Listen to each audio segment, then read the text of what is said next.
Well, well, well, it finally happened. The Democrats have officially kicked John Fetterman out of their party. And the reason? Because he's starting to use something that's clearly illegal in the modern Democratic Party: common sense. Welcome to Nellie Miranda.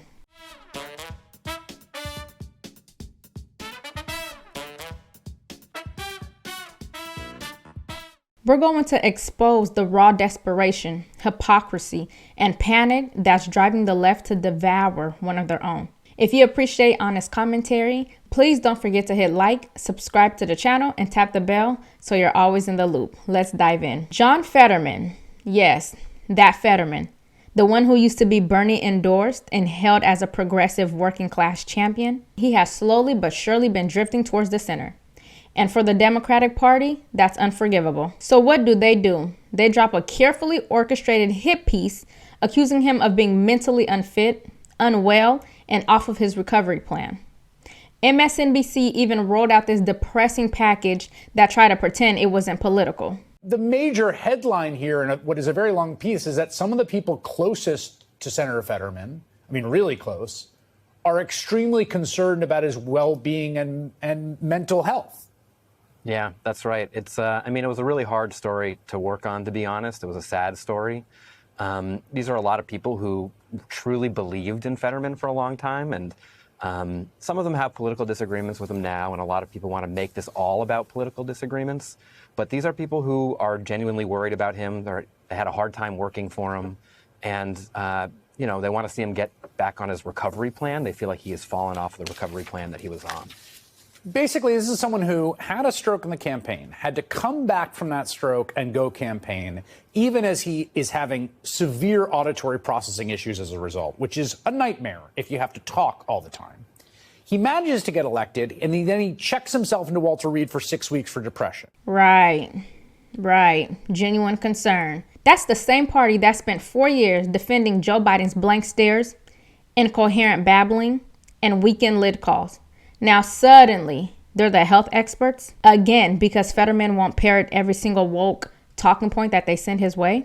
When Fetterman suffered a stroke during his Senate campaign, Republicans raised legitimate concerns about his ability to serve.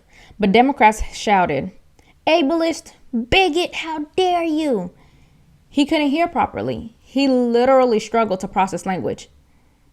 But they demanded compassion. Fast forward to today. Those same exact issues are suddenly being weaponized against him. Now they say, well, maybe he's mentally deteriorating. Maybe he's not okay. So which one is it? Let's call it what it is. It's not about health. It's not about staffers being concerned. It's about Fetterman daring to speak his mind, and that mind has become increasingly right-leaning. He refused to back a ceasefire in Gaza, saying he supported wiping Hamas off the map.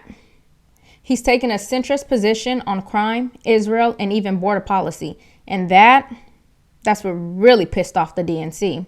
One of the things that's publicly clear is a change in the political trajectory of Fetterman, who had been he had been endorsed by Bernie Sanders. He had been sort of in the progressive wing of the party.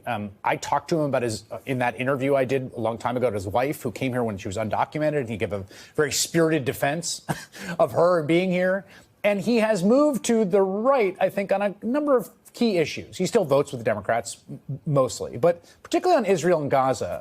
And there's some really unnerving things that you report him saying. He went on to make statements that shock people. In opposing a ceasefire, he said, let's get back to killing. A person who heard the conversation told me, he said, kill them all. In a statement, Fetterman denied the account, adding any reference to killing was solely about Hamas. I do support the destruction of that organization down to its last member. See, there it is, clear as day. The concern isn't about the stroke, it's the shift. However, I do believe that two things can be true at once. Hamas is a terrorist organization and it must be stopped.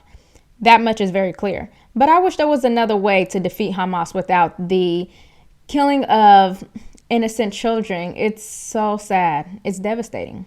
Even Gavin Newsom, the Democrats' slick-haired crisis manager, is asking the real question. Why are Democrats losing? We lost. We lost the popular vote and we lost the electoral vote. We got crushed. And we need to be humble about that, and we need to have some grace, and we need to understand why. Was it because of the incumbency penalty? Was it because of inflation? Was it because of interest rates? Was it because of immigration? Was it because we were too, quote unquote, woke? Was it because of issues with Israel? Was it all of the above? I think we are going through that forensic. We need to understand at the same time, we also have to push back against the whitewaters and headwinds of the Trump administration. Newsom isn't suddenly a moderate because he grew a conscience. He's doing what power-hungry politicians do. He's adjusting to stay relevant. And when Newsom starts sounding more and more grounded than the party base, that tells you exactly how far left the Democrats have drifted. The Democrats have become the party of the 20%. That's the 20% of Americans who support radical gender theory in schools, men competing in women's sports, open borders, drag shows for kids, and punishing anyone who doesn't clap loud enough for it all.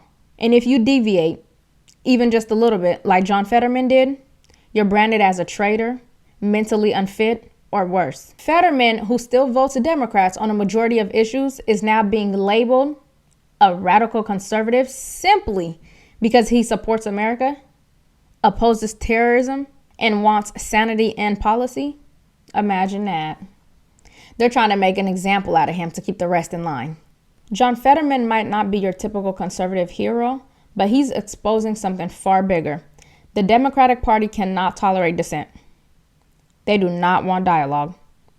They do not want independence. They want obedience. If Fetterman is ousted for thinking independently, what does that say to every other Democrat lawmaker who might be second-guessing their party's radicalism? It tells them, close their mouths, look the other way, fall in line, or you will be next. This whole saga just proves that the Democratic Party is more committed to ideology than they are to reality. And any Democrat that dares to put America first instead of the party, they'll be thrown to the wolves. Let me know what you think about Fetterman's future and whether this could actually help wake up the more reasonable wing of the left. If this recap brought you any value, please hit that like button, make sure you're subscribed, and ring the bell so you don't miss any updates. Thank you so much for watching this video, and I'll see you in the next one. Take care.